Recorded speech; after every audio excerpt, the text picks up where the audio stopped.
Olá, pessoal, muito bom dia. Obrigado pela sua audiência aqui no nosso Domingão do Carlão. Você que sempre acredita em mim e acorda cedo para assistir esse programa no Domingão.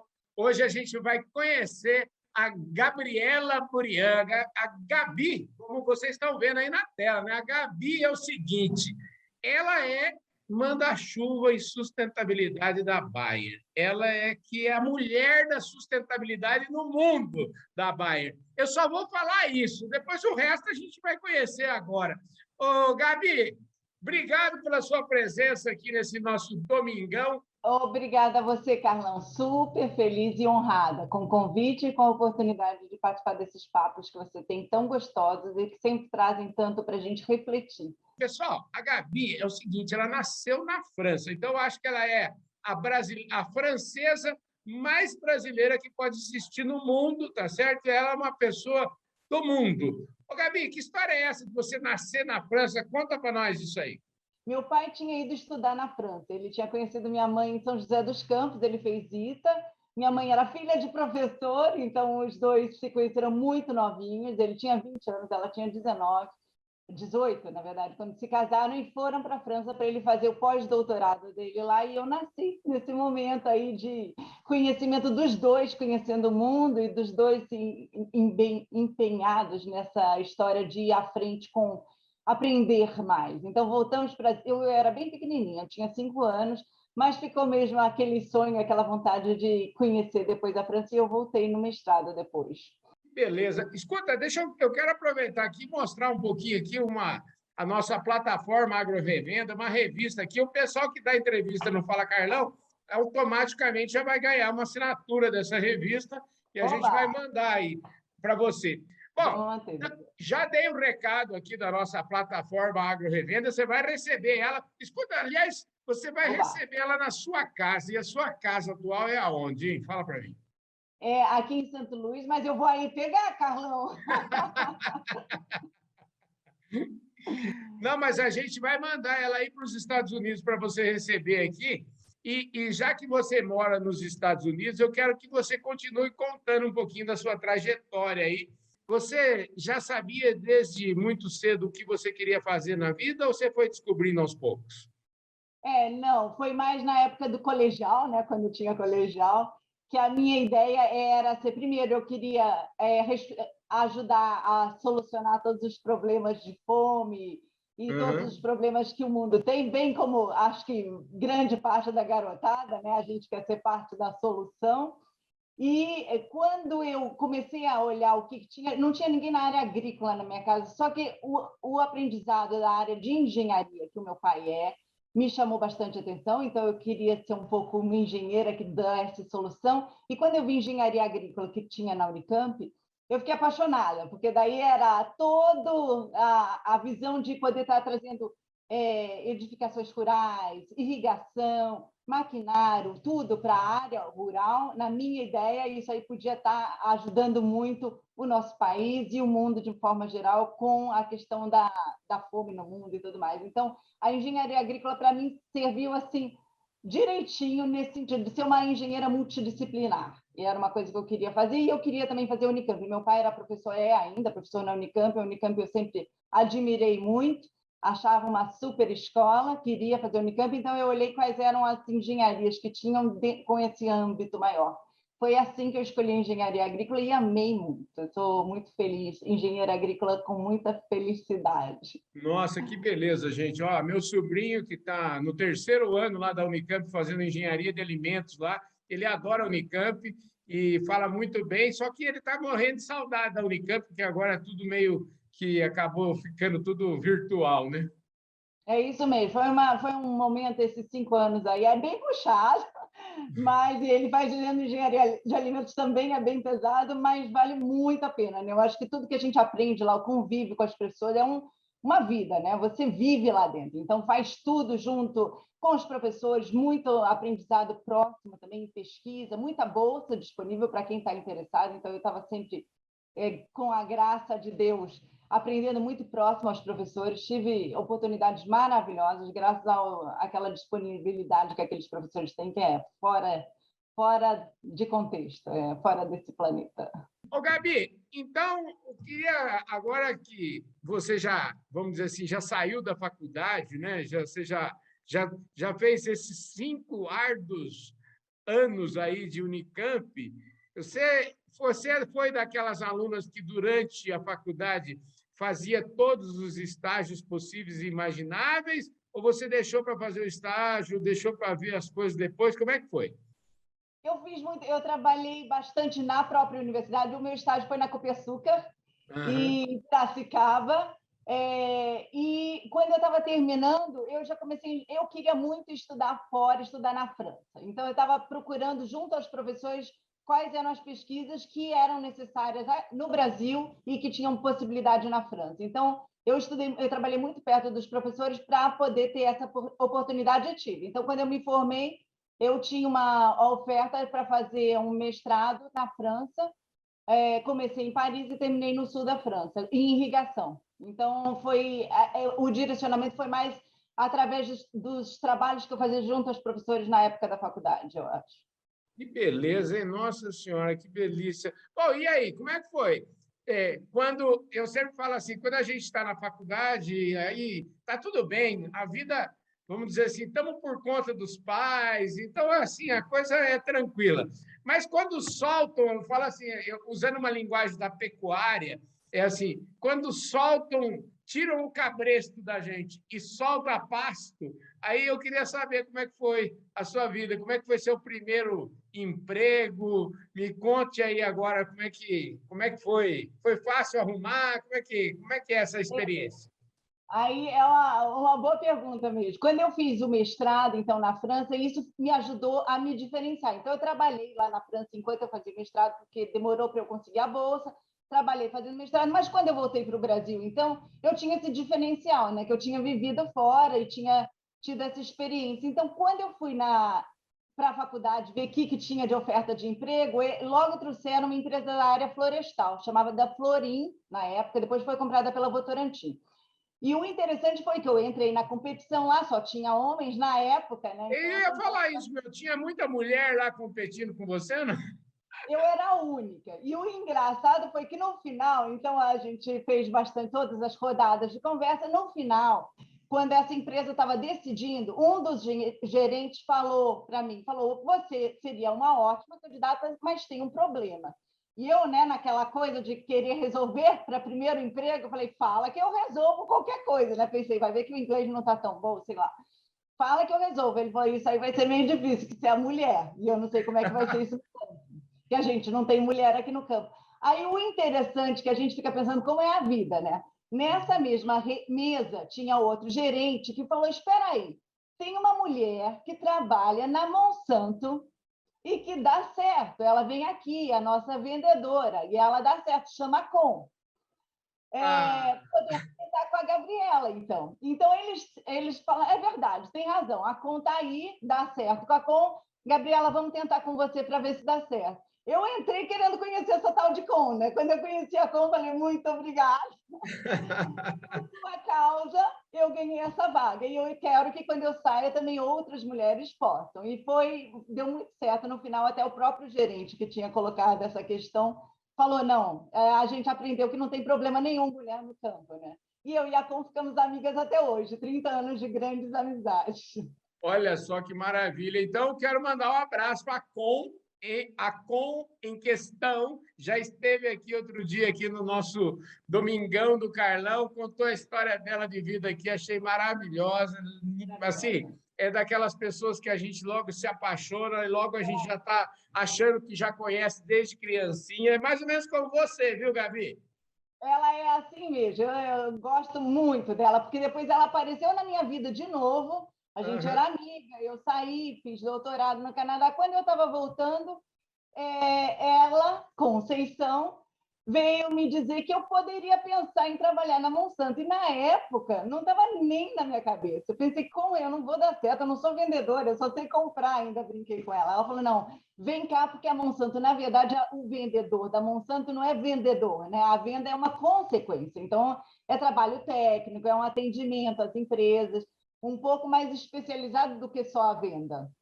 E aí foi Maravilha. assim que eu fui lá na Monsanto pela Com de novo. Então, tenho muito carinho. Eu vi a entrevista que você fez com ela, maravilhosa, claro.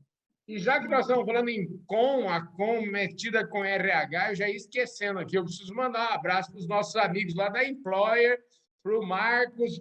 Ô, Marcos, olha só, aqui é só prateleira de cima, viu? Obrigado pela sua presença aqui. A Employer é uma empresa que entende tudo de RH, ela quando precisa de trabalho temporário, as cooperativas, as grandes multinacionais, todo mundo vai aonde? Vai lá na Employer e resolve de uma vez o problema, viu? E já que a gente está falando aqui de primeiro, segundo emprego, você já foi logo para Monsanto, hein? Que poder, hein, Gabi?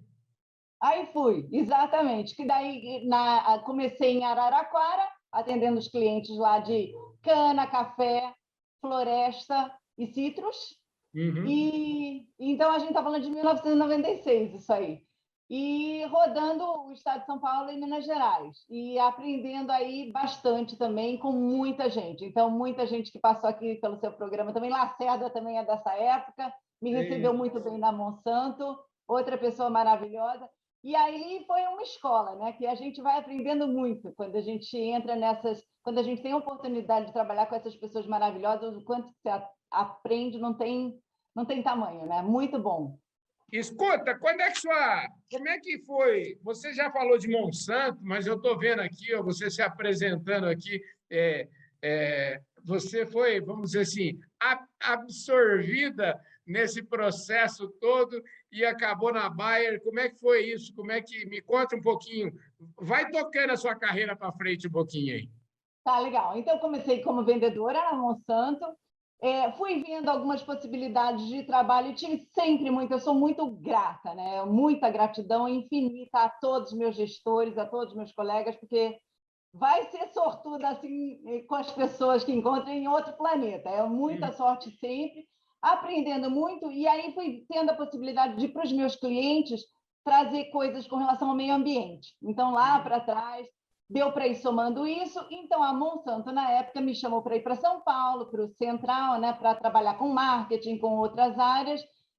E aí, mais ou menos em 2006, por aí, eu estava vendo que tinha umas possibilidades nessa área mais de meio ambiente, mais formal e de sustentabilidade. Então, também outros gestores antigos meus me chamaram muita atenção que eu poderia trabalhar nessa área sozinha, não só marketing com essa área. Então, me incentivaram a fazer uma proposta. Então, em 2006, eu fiz essa proposta para a Monsanto. Eu trabalhava em marketing e fiz a proposta para a Monsanto. Estava no Brasil, de fazer uma área nessa coisa de meio ambiente, sustentabilidade, que estava faltando aí no Brasil. A gente não tinha isso na época formal. Quando eu apresentei para o diretor de assuntos corporativos, que também é outra pessoa maravilhosa, ele amou a ideia, disse que os Estados Unidos estavam super interessados e comprou a coisa e tornou essa área a primeira área de sustentabilidade regional da Monsanto. Então, isso foi em 2007.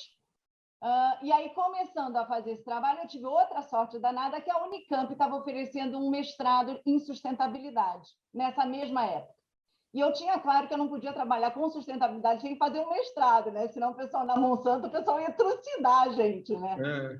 Então, fui procurar os professores da Unicamp para ver se a gente conseguia fazer parte dessa primeira turma deles na época. A turma já estava até fechada, mas para convencer eu usei o fato de que era Monsanto, que seria um ótimo potencial para eles também, né? Para ver como é que iria a sustentabilidade na Monsanto. Eles gostaram, toparam isso.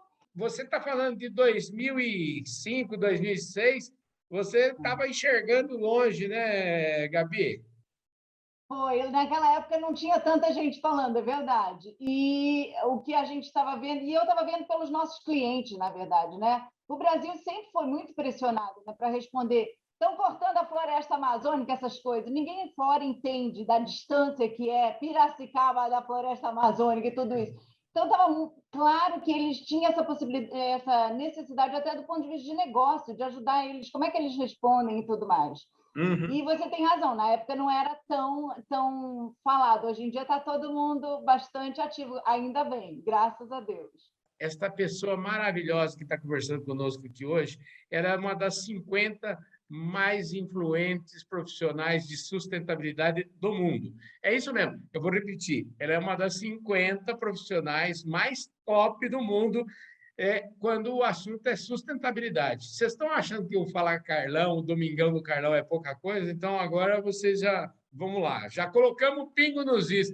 Como é que é isso, Gabi? Que delícia deve ser, né? Você está falando de uma coisa que aconteceu há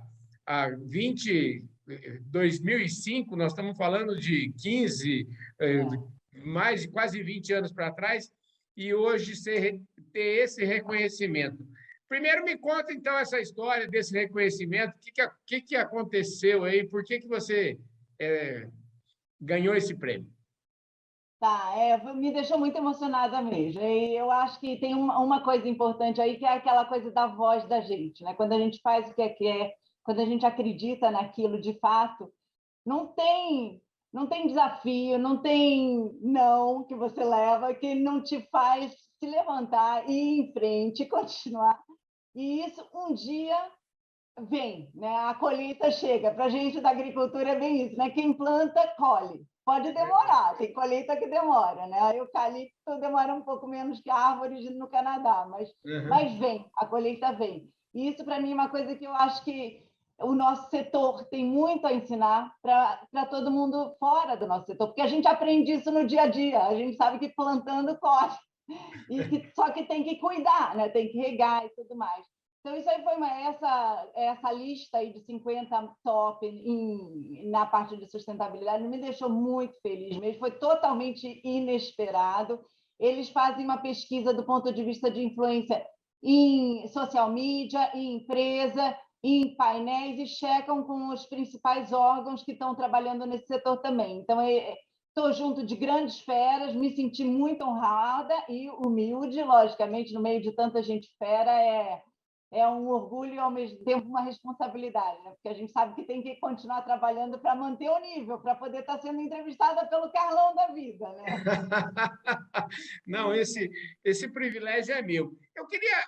Agora eu queria desenhar um pouco melhor esse negócio de sustentabilidade, né? Porque a palavra sustentabilidade, eu sempre falo isso, acabou que ela sai muito fácil da boca de todos nós, mas falar é muito fácil, mas fazer ela acontecer na realidade, na prática, é outra conversa, né? Então, eu queria que você desenhasse um pouco melhor o seu trabalho em sustentabilidade, como é que ele na prática colabora com o negócio, como é que é a construção disso?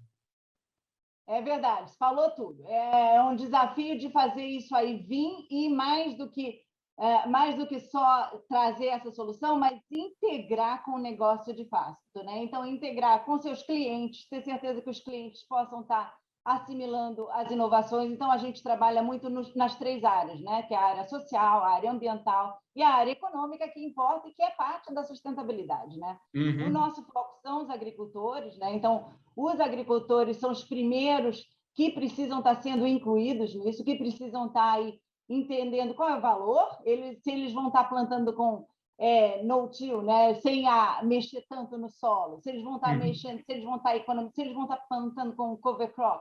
Cada coisa que eles vão estar fazendo, eles precisam estar recebendo o reconhecimento e o valor que é investido, né? Então, precisa ter, é fácil falar, o povo fala muito, né? Queremos mais com sustentabilidade. Quem é que vai pagar essa conta? Então, isso tudo é importante, faz parte dessa equação.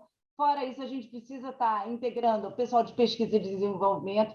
A Bayer está com uma coisa que é bem legal, a gente tem um preço do carbono, então tudo que a gente pensa, todos os projetos, tudo, a gente quantifica quanto de carbono a gente está gerando com aquele projeto, com aquele produto. Quanto que isso significa? Porque a gente enxerga que lá na frente, esse mercado com carbono embutido vai estar aí para todo mundo, para acontecer. Então, o agricultor tem que estar. Então, na prática, o que eu diria? Primeira coisa, envolvimento de toda a empresa e do seu cliente, né? Não importa qual seja o cliente, no nosso caso é o agricultor. Segunda coisa, está trazendo a informação, então está tendo certeza de que a informação está chegando e que está testando. E terceira coisa é quantificar. Então, quanto que isso significa? Qual que é o valor disso e quanto que traz? Nem sempre vai ser fácil, mas é fundamental para o seu cliente poder estar entendendo e o seu o seu público de forma geral. Então, também fazer esse trabalho que você faz, divulgar, né? As pessoas precisam entender o que está acontecendo. Isso, eu acho que são as três partes fundamentais aí para a gente poder avançar com sucesso nessa área. Quando é que você acha que, na prática, os agricultores vão começar a efetivamente, vamos dizer assim, receberem por isso? Ou seja, de alguma forma isso vai estar, vamos dizer assim, vai virar um ativo dos produtores, né? Porque hoje o produtor tem aquele ativo, ele tem a colheita dele, mas essa questão da preservação ambiental é um ativo talvez maior ainda que ele pode ter no futuro, né? Absolutamente, concordo inteiramente com você. A gente já está investindo nisso, né? Então a gente já tem alguns projetos que a gente acerta a diferença aí que seja necessária. Então a gente está valorizando isso. Várias empresas estão vindo nessa área também. Eu vou estar daqui a uma semana vamos estar várias pessoas aí na Inglaterra na Conferência do Clima, onde está se discutindo bastante isso. E respondendo a sua pergunta, eu acho que vem muito cedo. Eu acho que essa pressão aí está cada vez mais ampla, a gente tem que fazer alguma coisa e o agricultor é o que está na ponta. Então, ou se faz isso, ou não se vai ter a solução aplicada. Então, a meu ver, isso aí vem e vem com força logo, logo, antes do que a gente imagina. Como é que o pessoal aí de fora enxerga a agricultura e especialmente a nossa agricultura brasileira? É uma boa pergunta. Eu acho que o Brasil tem uma imagem interessante que poderia ser melhor trabalhada, né? A gente produz e conserva, né? Somos um país aí que faz tudo junto, que entrega tudo. Eu acho que falta a gente trabalhar o nosso marketing. Achei interessante que outro dia abriu aqui em St. Louis, no Missouri, no centro dos Estados Unidos, uma venda de garapa. E só que não é igual a nossa venda de garapa aí, que é na esquina, todo mundo vende e tudo mais. Aqui tinha um banner enorme dizendo todas as vantagens da garapa para o meio ambiente, para a pessoa e tudo mais. E aquilo, para mim, eu fiquei, gente, olha só como são os caras. E a garapa dele estava bem aguada, diga-se de passagem. Mas eu acho que isso aí é um bom exemplo para a gente. A gente tem tudo e a gente trabalha pouco esse marketing, né? A gente está acostumado a ter tudo muito fácil. Aqui eles veem com bons olhos, os agricultores americanos entendem como são competitivos os nossos agricultores, entendem muito bem. Eu acho que na Europa tem aquela questão mais do meio ambiente, a atenção bastante grande para o meio ambiente, mas, de modo geral, eu diria que o mundo, de maneira geral, entende muito bem o potencial e a presença, mais do que potencial até, da agricultura brasileira e do meio ambiente. As leis que a gente tem do ponto de vista do meio ambiente, né, são impressionantes. Então, eu acho que falta só a gente reforçar isso e trabalhar mais. O Brasil está aí presente, está com força e está resolvendo várias situações. Queremos ser reconhecidos também por isso, né? Então, eu diria que estamos com um bom caminho, mas ainda tem mais para se fazer do ponto de vista de posicionamento. Escuta, falar em caminho, eu queria agora falar um pouquinho do seu caminho, né? O seu caminho é muito legal hoje a gente falar top 50 do mundo, tem toda aí essa questão da posição que você ocupa nessa importante corporação que é a Bayer. Eu queria saber de você o seguinte: algum momento da sua carreira, o fato de você ter sido mulher atrapalhou? Você sofreu algum tipo de preconceito? Só para a gente mudar um pouquinho aqui a direção dessa prosa. De modo geral, eu sempre fui muito sortuda, sempre encontrei pessoas maravilhosas que nunca tive nenhum problema. Teve uma cena que eu acho que vale a pena, que eu já vi que você discutiu isso num dos seus Domingão do Carlão aí, que foi interessante. Em 2000, quando eu estava ainda na Monsanto, a Cargill estava com uma oferta para trabalhar com serviços a clientes. Então, era bem na área que eu estava fazendo para Monsanto. Era gerente e era um novo negócio que eles estavam abrindo, era uma nova unidade. Fiquei muito interessada, conversei com o meu chefe na Monsanto, ele não tinha posição de gerente, então, bem claramente, eu fui me candidatar para a Cargill com o meu chefe sabendo. Quando eu estava me candidatando, fui escolhida. Quando fui selecionada era um americano que estava aí, que eu sou amiga até hoje. Quando o americano deu ok, eu descobri que estava grávida. Eu estava já tendo ok para ser contratada e descobri que, putz, estou grávida, né? Vou lá falar. Ainda fiquei de manhã conversando com meu marido, como é que eu vou falar isso? Liguei para os caras, falei, preciso conversar. Fui lá na Cargill, falei, escuta, eu sei que está tudo certo, só que eu estou grávida. Como é que eu faço? O interessante foi que o chefe era bem americano, ele estava chegando no Brasil na época, ele ficou assim, bom, Eu não sei, eu preciso dar uma olhada, porque eu não conheço as leis, não sei como é que funciona nada disso no Brasil. Espera um pouquinho que eu vou dar uma olhada. Então, esses foram os minutos mais desafiadores, porque foi esperar para ver qual seria a reação. Ele voltou 5, 6 minutos depois, dizendo: está tudo tranquilo, a gente está contratando você para a vida, a ideia não é por 9 meses apenas, você vai ficar aqui com a gente, então seja bem-vinda, grávida. E foi assim que eu entrei. Eu acho que foi o único desafio maior, assim, que foi essa sensação de você ter que abrir uma situação para ver como é que a empresa reage, e a reação ter sido muito boa. Você mora há quanto tempo fora do Brasil? Quantos filhos? Como é que é seus momentos de lazer? O que você faz? Eu moro, está fazendo 9 anos já, o tempo voa, né? Eu trouxe Uhum, as duas crianças. Meu marido veio sempre muito parceiro, na época que uhum. eu recebi a oferta da Monsanto antes. Meu marido, na hora, topou, ele pediu demissão da empresa dele, veio me acompanhando. Os primeiros anos aqui, eu viajava muito, meu marido ficava com as crianças. Então, o menorzinho tinha 7 anos, a mais velha tinha 10, e meu marido que ajudou eles a se colocarem aqui nos Estados Unidos, a se sentir em casa. Ele cuidava de toda a burocracia, eu não olhava nada disso. Ele cuidou disso tudo. Hoje em dia ele está com trabalho já aqui nos Estados Unidos, foi contratado, então a vida seguiu normal, e as duas crianças se estabeleceram super bem. Os dois amam ler, são os melhores das classes deles. A menina passou por uma universidade super concorrida, mãe super orgulhosa, né? Então a menina está no terceiro ano de universidade, da Universidade de Chicago, que a concorrência era 5% no ano que ela entrou muito bem, ele também está muito bem. E eles têm um sistema aqui bem interessante, o sistema educacional. A escola pública fica checando. Então, eu recebi uma carta dizendo: seu filho é um talento, podemos fazer um teste? Ele faz o teste, não custa nada, ele foi classificado como gift, né, talento. E aí, além disso, eles convidam ele para prestar o vestibular 4 anos, 5 anos antes da época, né? Só para verem como é que se localiza. Ele prestou o vestibular e, em inglês, ele deu o máximo, ele tirou a maior nota. E aí, o que eles fazem? A Universidade Duke chama os melhores alunos, que são aí antes da idade, para reconhecer. E o que eu achei muito gostoso como brasileira foi que eu sentei do lado de um americano naquela cerimônia de reconhecimento dos nossos filhos. E conversando com o americano, ele falou: ah, seu filho também está lá, minha filha também está. Tá. E eu tenho sotaque brasileira, né? Meu filho não tem. E então, conversando, nós dois, quando a universidade foi chamar os melhores, meu filho levantou e foi lá receber o diploma. E o americano virou para mim e falou: mas é o seu filho que está lá entre os melhores? Eu acho que tem um pouco também eu acho que trazem algumas coisas. Primeiro, a nossa educação aí no Brasil, ela é bem puxada, então as crianças chegaram com uma preparação boa.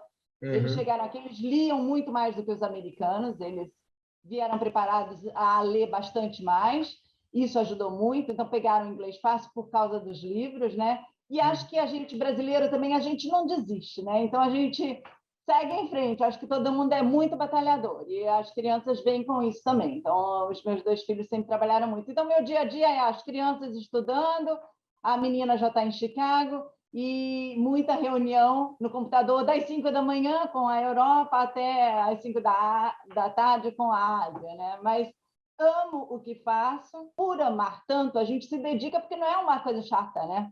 É coisa que dá prazer. Então, isso eu acho que é uma coisa. Outra coisa que chama muita atenção, e você também é assim, é essa conexão com pessoas, né? Nós todos, a gente ama se conectar, né? A gente ama aprender com o outro. E a gratidão, eu diria também. Eu sou muito grata a todas as pessoas. Acho que cada passo que eu avanço é resultado de muita gente do lado, muita gente. Então, tudo Olha, isso acho que ajuda, né? gratidão é a palavra mais maravilhosa que a gente pode ter. E gratidão é o que eu tenho aqui pela sua disposição, pela sua presença aqui nesse programa. Obrigada mesmo, Carlão. Um grande prazer. Já virei sua fã, assim como tanta gente. Uma delícia, seu programa, muito gostoso acompanhá-lo. E fica com Deus e continue sendo abençoado como você é. Muito gostoso mesmo. Muitíssimo obrigado. Você me acompanha durante a semana aí às 16h30, todos os dias aqui no canal do Boi. Sábado tem lá o nosso Fala Carlão especial de sábado, e domingo que vem nós estamos de volta aqui no Domingão do Carlão. Gabi, um beijo para você, muito obrigado, viu? Obrigada, Carlão. Obrigada a você. Eu vejo todos vocês domingo que vem aqui no Domingão do Carlão.